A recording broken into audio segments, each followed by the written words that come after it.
आज की वीडियो में मैं आपको बताने वाली हूँ कि प्रेगनेंसी के समय में अचार आपको खाना चाहिए या नहीं खाना चाहिए, इसके खाने के क्या क्या फ़ायदे होते हैं, क्या नुकसान होते हैं। क्योंकि हर प्रेग्नेंट लेडी को अचार खाने का किसी न किसी पॉइंट ऑफ टाइम पे बहुत ज़्यादा क्रेविंग होती है। ऐसा क्यों होता है, सब कुछ मैं आपको इन डेप्थ इस वीडियो में बताने वाली हूँ।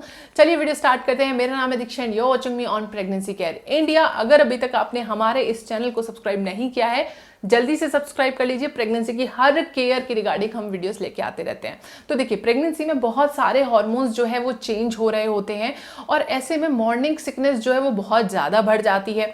अब जब मॉर्निंग सिकनेस बढ़ जाती है तो बॉडी में आपको अपने आप ही ऐसे तत्वों की कमी होती है जो कि आपको अचार में मिलते हैं।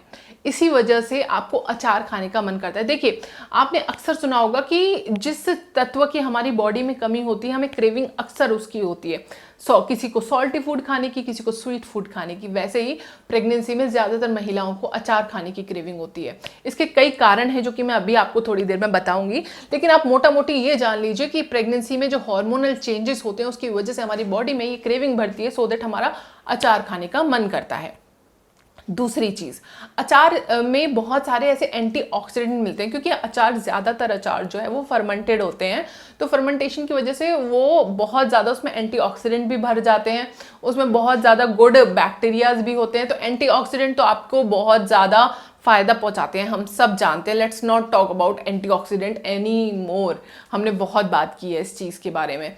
दूसरी जो चीज़ है, गुड बैक्टीरियाज बहुत ज़्यादा होते हैं इसमें, क्योंकि फर्मेंटेड होता है।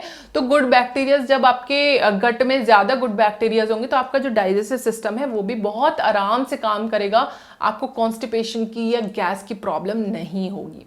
तीसरा कारण है कि अचार में बहुत ज़्यादा होते हैं इलेक्ट्रोलाइट्स, और हमारी बॉडी में प्रेगनेंसी के दौरान इलेक्ट्रोलाइट्स की रिक्वायरमेंट हमें ज़्यादा होती है।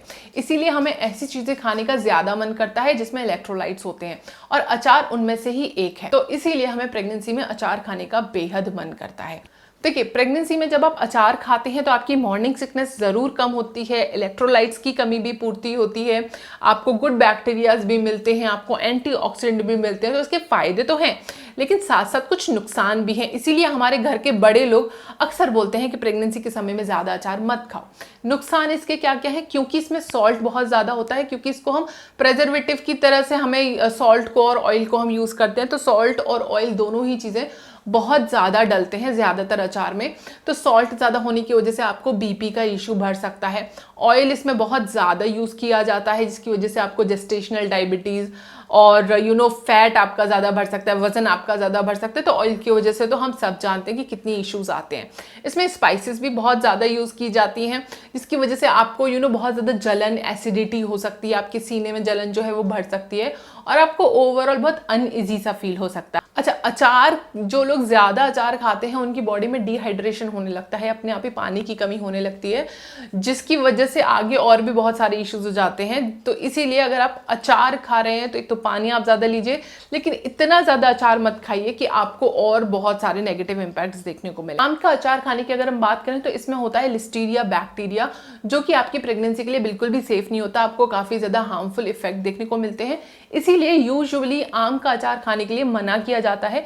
लेकिन अगर जो सेफ आम की मैं बात करूं तो आप नींबू का अचार खा सकते हैं, या फिर जो गाजर का और आंवले का, मिर्च का, ये जो मतलब बिल्कुल फ्रेश बनाया जाता है कि 2-3 दिन में कंज्यूम करके बंद कर देते हैं, खत्म कर देते हैं उस अचार को, वो अचार आप फ्रेश वेजिटेबल्स का आप खा सकते हैं, थोड़ा सा फर्मेंट करके।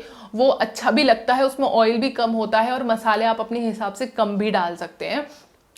उस तरीके का अचार आप खा सकते हैं। लेकिन आम का अचार या कोई और बाहर के मार्केट का अचार, क्योंकि उसमें बहुत ज़्यादा प्रेजर्वेटिव्स होते हैं, केमिकल्स होते हैं, तो वो सब खाने से आप थोड़ा सा अवॉइड कीजिए। उसके अलावा अचार खाने से इतना कोई इशू नहीं है, लेकिन बहुत जल्दी फ्रिक्वेंटली मत खाइएगा। जो हमारे घर के बड़े लोग बोलते हैं उनमें से 80% बातें सही होती हैं, लेकिन कई बार हमें रीज़न नहीं पता होता, उसका साइंटिफिक एविडेंस नहीं होता हमारे पास में, इसलिए हम बड़ों की बात समटाइम्स मान नहीं पाते। लेकिन इस बात को ज़रूर मानिए बड़ों की, ज़्यादा अचार नहीं खाइए, लेकिन समटाइम्स अगर आपको क्रेविंग हो रही है तो इसको खाने में कोई ज़्यादा परेशानी भी नहीं है। उम्मीद करती हूँ आपको इस वीडियो के ज़रिए आपकी जो मन में दुविधा थी उसका जवाब आपको मिल गया होगा। इस तरीके के और भी वीडियोज़ के लिए हमारे चैनल प्रेगनेंसी केयर इंडिया को सब्सक्राइब करें।